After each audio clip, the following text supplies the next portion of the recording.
welcome to Arbitral Insights, a podcast series brought to you by our international arbitration practice lawyers here at Reed Smith. I'm Peter Roscher, Global Head of Reed Smith's International Arbitration Practice. I hope you enjoy the industry commentary, insights and anecdotes we share with you in the course of this series, wherever in the world you are. If you have any questions about any of the topics discussed, please do contact our speakers. And with that, let's get started. Hello, my name is Eduardo de la Peña. I'm consul at Reed Smith's International Arbitration Group, and I'm very happy to welcome everyone to Reed Smith's Arbitral Insights podcast series, a new episode on it.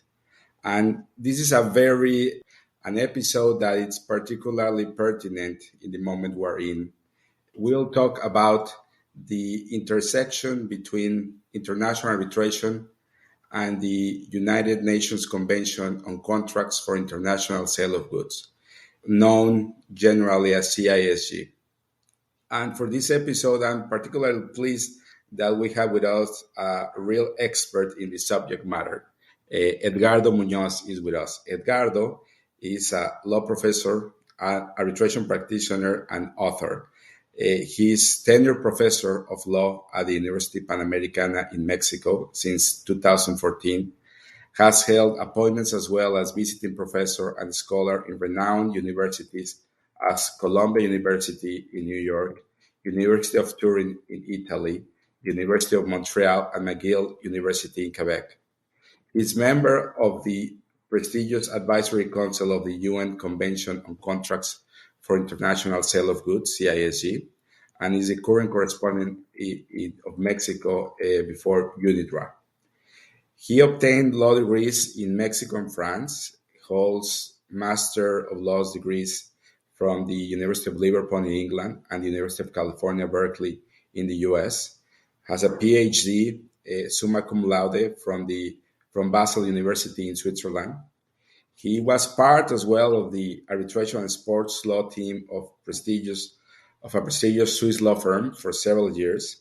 In more recent times, he has been acting independently as consul, chairman of tribunals, and sole arbitrator in numerous domestic and international arbitrations under the rules of the most prominent arbitral institutions of Mexico, the United States, and Europe. He is vice president of the arbitration committee of the ICC in Mexico, in Jalisco, Mexico, and he is a representative before the ICC Global Commission on Arbitration and ADR for the ICC Mexico. Edgardo regularly publishes legal literature that contributes to the global debate and reinforces expertise about complex issues of international contracts, arbitration, and sports law. This includes, very pertinent for our discussion today, the second edition of Global Sales and Contract Law, co-authored with Professor Ingeborg Schwechner and published by Oxford University Press. So we literally have with us the man who wrote the book on CISG. So I'm very, very happy to have here with us to discuss this very pertinent topic, Edgardo. Edgardo, welcome to this podcast. Thank you, Eduardo. It's a great pleasure to be with you and with all the audience of Reed Smith podcast, interesting podcast on arbitration insights, and especially to discuss this issue about the interaction between the CISG and arbitration. Very good, Edgardo. So let's get into it. But probably where we should start, it's providing a bit of an introduction about what the CISG is and how did it come to fruition. Can you elaborate a bit on that? Of course. Yeah, the CISG is an international treaty that governs sales transactions, in particular for goods which may be generally defined as commodities, finished or manufactured products, but also there are some discussion that we may later on touch upon, which is software. And this convention was drafted and negotiated during the 70s and came into effect in the 80s. after the Vienna Conference in 1980, and it came into force after there was 10 ratifications around 1988. So that's the CISG. Very good. And let me ask you something. There are many international treaties, right? And some are very successful, like for example the New York Convention on the Enforcement of Foreign Arbitral Awards. And others are there, but they are really not really part of the laws of any country, or have no real application. But what about the CISG? Can we characterize the CISG as a success story in the context of the international treaty applications?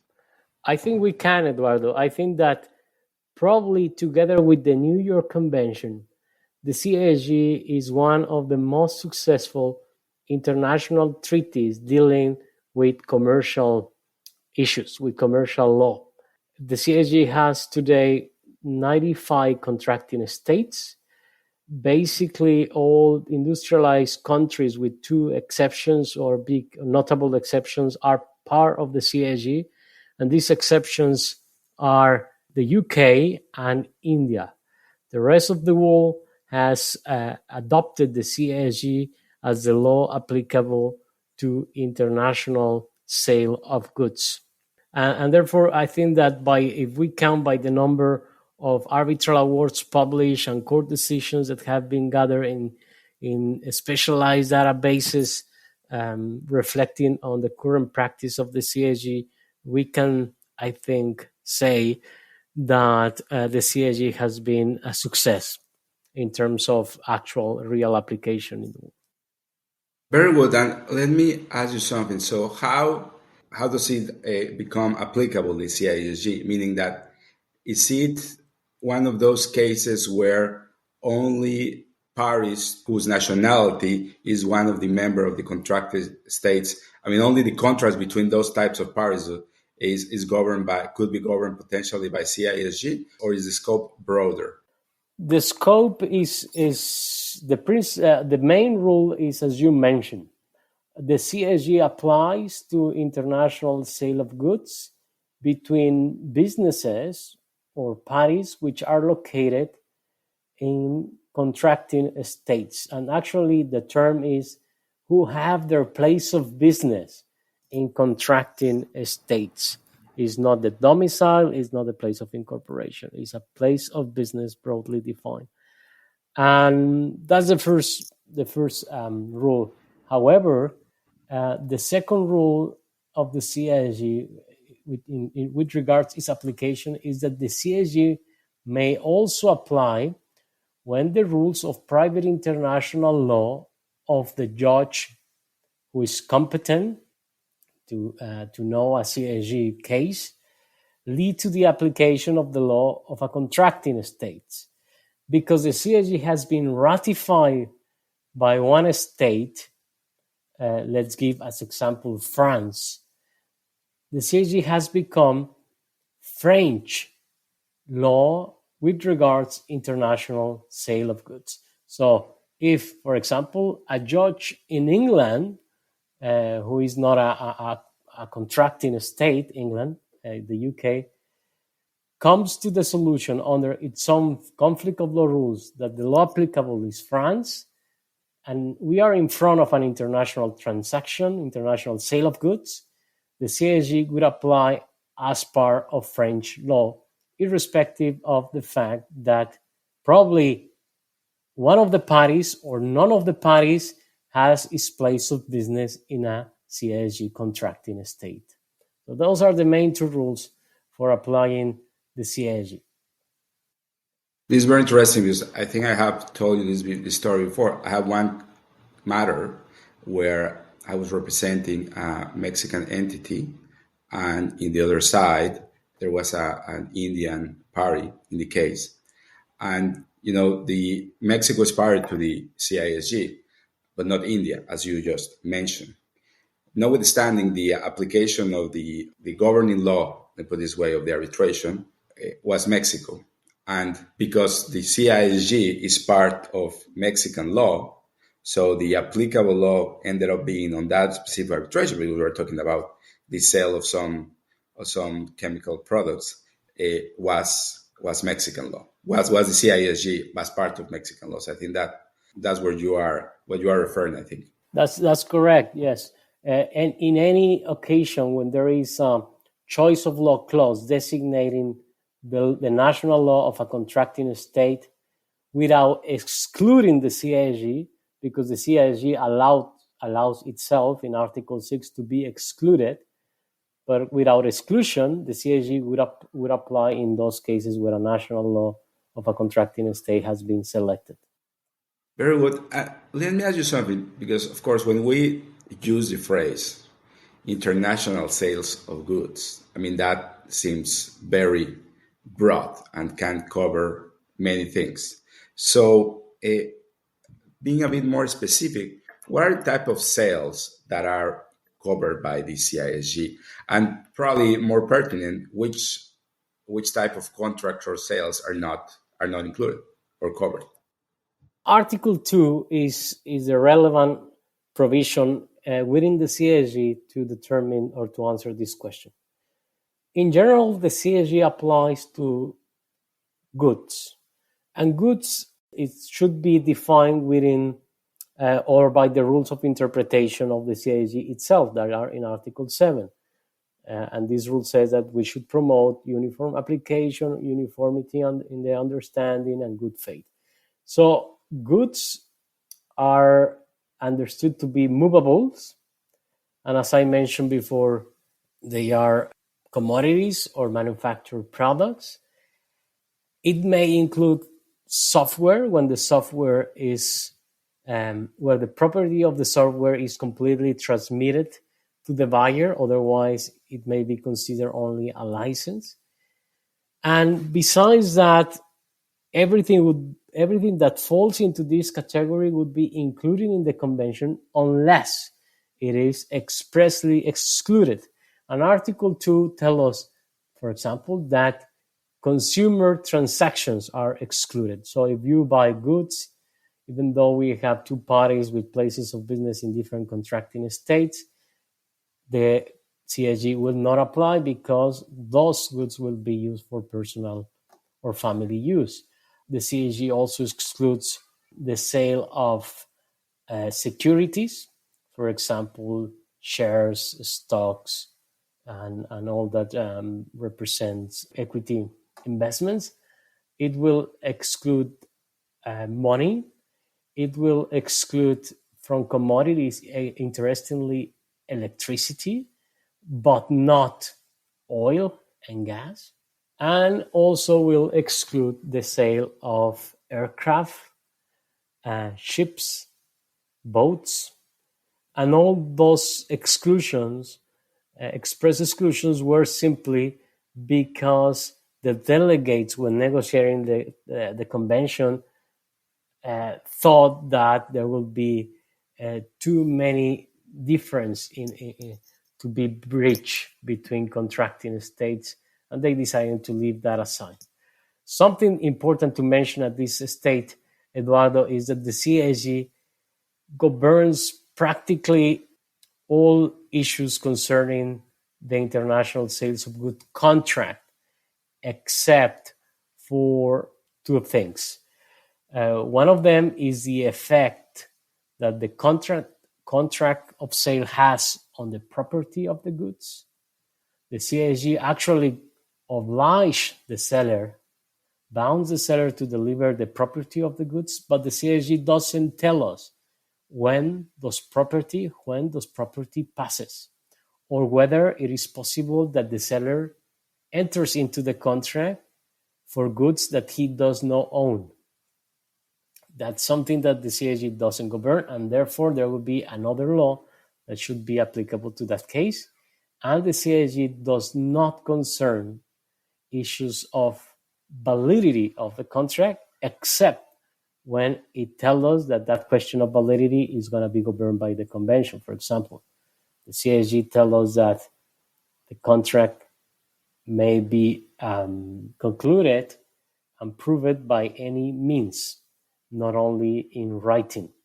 And so that's a validity, a formal validity provision that is addressed by the CISG, that is covered by the CISG. The rest, for example, whether there was mistake, unconscionability, fraud, it's something that the CISG does not govern. So in those instances, national law will be the one that will apply to govern that situation. Correct. Okay. The judge or the arbitrator will need to determine which law would be the proper law for those questions. Understood. And let me ask you something about, because the other areas that the CISG does govern, and probably we can highlight or talk about some of the key features on those one. What about contract interpretation? What is kind of like the emphasis, the focus of the CISG? Yeah, contract interpretation is an issue covered by the convention in Article 8.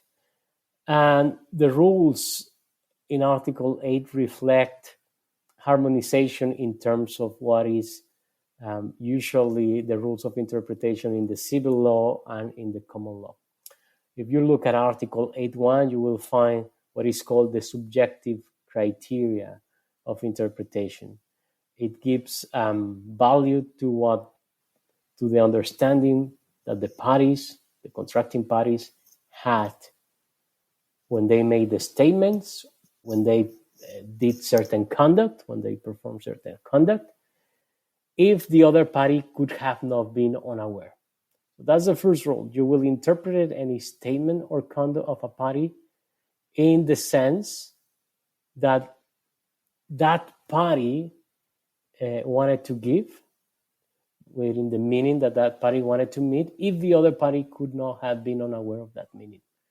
This rule of interpretation is difficult to apply because, as you know, Eduardo, when there is conflict about the meaning of a given clause in a contract or provision, the other party will say that that's not the interpretation. He understood a totally different interpretation to what the other party said is claiming.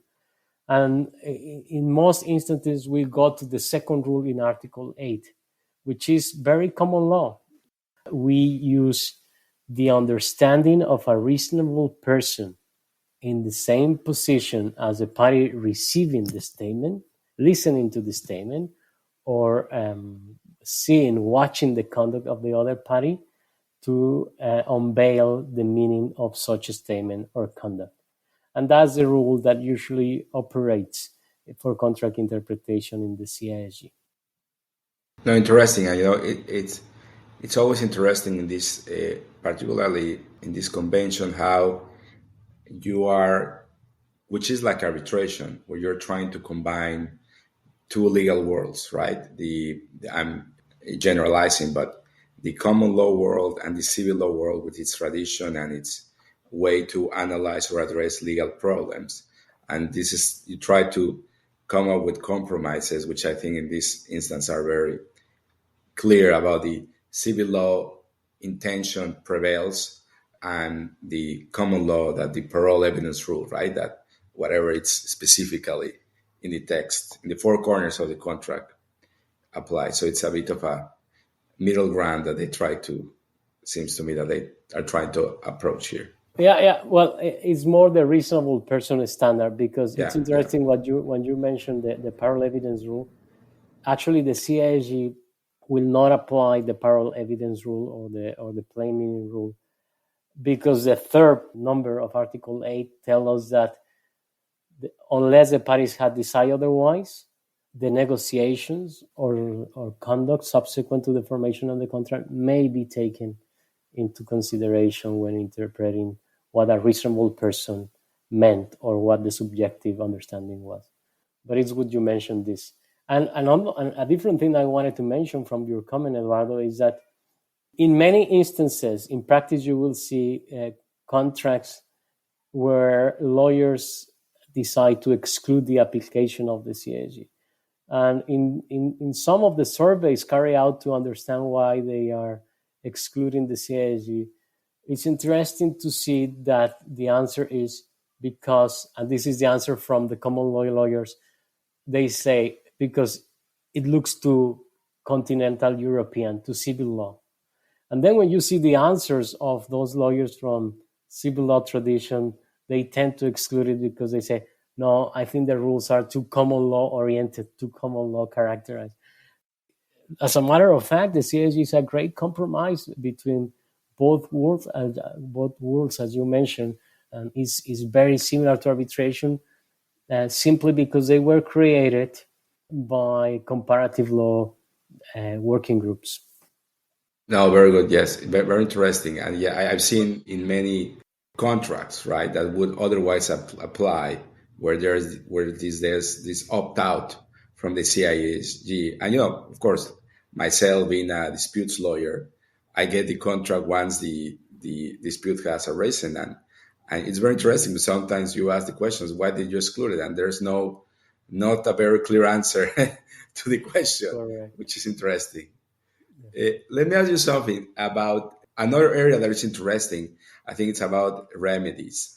And what are in case of breach, of contractual breach, what is the general framework of the CISG in that regard? Yes, you have. There are several remedies that a party may access in case of breach, and the principal remedy is damages. Damages in case of breach. They are the main rule for this remedy is in Article 74, and Article 74 embodies the principle of full compensation. So there you may find something which is particularly similar in all jurisdictions. The CISG also provides for the remedy of a specific performance. But here there is an interesting provision, which is Article 28, that states that in case the judge of the court knowing of a CISG claim would not provide for the remedy of a specific performance according to its own law, he is entitled to deny that remedy. And that is a reflection of a very big compromise with the common law tradition, because you know that under the common law, especially in the sale of goods, the remedy of a specific performance is not the main remedy, is damages. Correct. And a specific performance is only granted in cases where damages would not place the aggrieved party in a position it should have been if the contract had been fulfilled. It's an equity remedy historically. So it's only available in case of goods which are particular, which are specialized, which are not available in the market. What we call in the civil law tradition on fungible goods. When the goods are commodities that can be obtained easily in the market, the remedy is damages. And in that regard, the common law judge would be entitled to deny the remedy of a specific performance and only grant the remedy of damages if, according to its own law, that would not be the proper remedy. You have also other remedies that are common in both legal traditions, like price reduction in the case of non-conforming goods. You have the remedy of substitution of the goods, and you have the remedy of avoidance of the contract. For those two remedies, good substitution and avoidance of the contract, the breach must be a fundamental one. That means that not a minor breach may not be enough to access those two remedies. And the rationale for that, in particular for international trade, is that it's not cost efficient to request the delivery of substitute goods in case of breach regarding non-conformity of the goods. Yeah. And it wouldn't be cost efficient to grant the remedy of avoidance of the contract, because in those two instances, the effect is that the goods that were first delivered should go back or are meant to go back to the seller. And that involves cost or inability to dispose of the goods easily for the seller. And so this is something that people should remember. The remedy of avoidance and good substitution is subject to a breach, which is fundamental. No, it makes, I think, perfect sense in the context of trying to make easier international trade, not more difficult, and this it goes in line very well with that. Just want to confirm, duty to mitigate damages is also available, right, under CISG. Correct. It's an obligation of the party who suffers the breach. Is there in Articles 77. And there are some different ways to calculate damages under the principle of full compensation also in the convention. There are two specific ones in 75 and 76. For example, by taking into account the price that substitute goods would have at the time of delivery. You compare the goods that you acquire from a third seller and you discount the excess from the original price, and there you have your damage. You can also do that by reference to the market price at the time of delivery in case the goods are subject to market prices. Very interesting. Let me conclude with a question that it's a current debate, right, in the context of CISG and arbitration, an interplay of CISG and arbitration. Obviously, you have the arbitral tribunals apply the substantive law, at times the CISG, to adjudicate disputes before them. But what about in the context of the formation of the arbitration agreement? Will CISG play a role in understanding the adjudication issues arising from the formation of the arbitration agreement? Eduardo, that's a current debate, and because the CISG hasn't a unique Supreme Court, but it's applied all over the world by arbitral tribunals and state courts. Well, the answer is not yet clear. We have different approaches, but I can comment on what seems to be the majority view in scholarly writings as well as in court decisions and arbitral awards. The CISG, as you mentioned, contains rules on formation of the contract and duties and obligations of the parties for the contract of sale. And in principle, that prima facie, that wouldn't be a proper law to apply to the arbitration agreement. However, there are two provisions in the CISG that refer to dispute resolution clauses that have been taken by scholars and courts and arbitral tribunal to infer that the CISG may have a role, or the provision of the CISG may apply to arbitration agreements as dispute resolution clauses. These two provisions are Article 19, that considers that when there is an acceptance that modifies a dispute resolution clause in the offer, that acceptance is considered a counteroffer. And the other is Article 41, that states that the winding up determination of the sales contract does not mean the termination of the dispute resolution clause. So based on these two clauses, there is a majority view saying that for arbitration clauses inserted in a contract of sales governed by the CISG may govern the formation of the arbitration clause as well. So whenever in the arbitration there is a dispute regarding whether the arbitration agreement exists with regard to one of the parties, the rules of the CISG concerning offer and acceptance and incorporation of its standard terms, the rules that derive from these provisions, will apply to determine whether the arbitration agreement exists. This is the starting point of the discussion. And that's been the solution since the early time. For example, district court from the South District in New York in 92, in the case, I got the name here, hold on a second. Yes, in the Filanto versus Chilewich case, stated that the CISG would apply to first establish whether there was meeting of mind, and also to interpret it there was meeting of mind, the conduct of the parties with regard to the existence of the arbitration agreement. There is also a case from the Supreme Court in Spain, the Epicenter La Palencia, which took the same approach. And very recently, there is a case from the German Supreme Court from 26 November 2020 that basically also confirmed this rule. The issue gets a bit more complicated, or there is even more debate with regards to the question whether the CISG may apply to the formal validity of the arbitration agreement.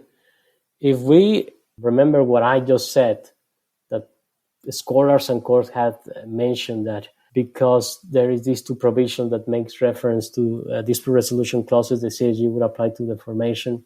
Well, the CISG also has provisions on formal validity of the sales contract. And basically, we have Article 11 that tells us that the sales contract doesn't need to prove or may be proven by any means. It is not only proven in writing. And most countries have adhered to this rule, most contracting states of the convention, except for a handful of countries which made a reservation stating that for them, every sales contract needed to be proven in writing. But if we took the primary rule that the sales contract may be proven by any means, including witnesses, that would mean that arbitration clauses in CISG contract could also be proven orally, and that the provisions on formal validity of the arbitration agreement in some lex arbitris would be displaced, would not be applicable. This approach haven't been accepted. And it haven't been accepted because most scholars and courts consider that the formal validity issue in the lex arbitri and also in the New York Convention it's something that protects the procedural effects of the arbitration clause. That means the jurisdiction of the arbitral tribunal. And that's a matter of procedure, not of substantive law. And therefore, the CISG should not have anything to say on that, on formal validity. That's basically the argument. But still, there are some other that state, well, under the New York Convention on Recognition and Enforcement, if we look at the principle of the most favorable law and the principle that the in-writing requirement is a maximum requirement, it should be possible to apply the CISG. So these are arguments that have been placed on the table by scholars, especially these two arguments, but haven't found any echo in the practice, or at least in court decisions. So the debate is ongoing. Let me just mention something interesting. In this 26 November 2020 decision of the German Supreme Court, the parties have excluded the application of the CISG for the contract itself. And the Supreme Court decided to apply the CISG to the formation of the arbitration agreement based on the separability principle. It stated that exclusion applied only to the contract, but as the arbitration agreement was separate and the law governing the arbitration agreement was a national law that included the CISG, it decided to apply the CISG to the formation of consent and the incorporation or not of an arbitration clause into the parties' contract. So it's very interesting decision, that last one from the German Supreme Court. No, for sure. Very interesting. Very interesting. Well, and it's a perfect way to wrap up our very insightful conversation, so that we can have more to come in this debate, and hopefully we can have you, Edgardo, soon in the future as new decisions come along addressing this issue. Thank you very much. It's been a pleasure, Eduardo. Thank you very much. Arbitral Insights is a Reed Smith production. Our producer is Ali McCardle. For more information about Reed Smith's global international arbitration practice, email arbitralinsights@reedsmith.com. To learn about the Reed Smith Arbitration Pricing Calculator, a first-of-its-kind mobile app that forecasts the cost of arbitration around the world, Search Arbitration Pricing Calculator on reedsmith.com or download for free through the Apple and Google Play app stores. You can find our podcast on Spotify, Apple, Google Play, Stitcher, reedsmith.com, and our social media accounts at Reedsmith LLP on LinkedIn, Facebook, and Twitter. This podcast is provided for educational purposes. It does not constitute legal advice and is not intended to establish an attorney-client relationship, nor is it intended to suggest or establish standards of care applicable to particular lawyers in any given situation. Prior results do not guarantee a similar outcome. Any views, opinions, or comments made by any external guest speaker are not to be attributed to Reed Smith LLP or its individual lawyers. All rights reserved.